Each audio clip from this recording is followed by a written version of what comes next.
A family in unimaginable grief after a 14-year-old girl was electrocuted in the bathtub while using her cell phone.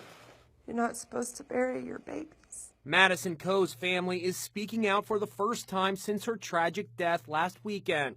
The teen loved to soak in the tub before bed, and she usually brought her cell phone into the bathroom to play games or listen to music. Authorities are still trying to figure out what went wrong. We do know that Madison's phone was being charged, and the charger was connected to an extension cord so that it could reach an electrical outlet.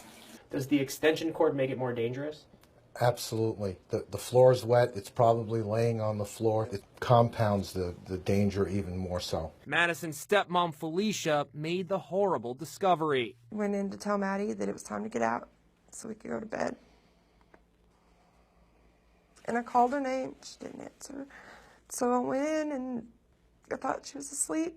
Felicia is a nurse, and Madison's dad, Logan, is a firefighter and EMT. They did CPR until paramedics arrived. There was so much water in her little lungs, and it all seemed so unreal.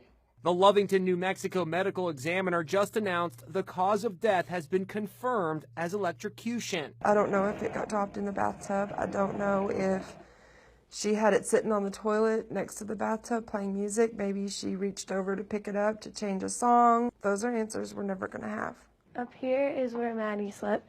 Madison's purses are still hanging from her top bunk. Her little sister, Cambry, told us she used extension cords all the time to charge her phone. She'd get an extension cord and plug it in behind there and ring it up to her bed and tie it around like right here. We were there after the heartbroken family visited the funeral home for the first time. They say Madison dreamed of having an impact on the world. Now they hope that the tragedy of her death will offer a lesson on the dangers of cell phones around water. We're all so attached to our cell phones and our electronic devices and games and everything these days. None of that matters now except for our beautiful angel is gone.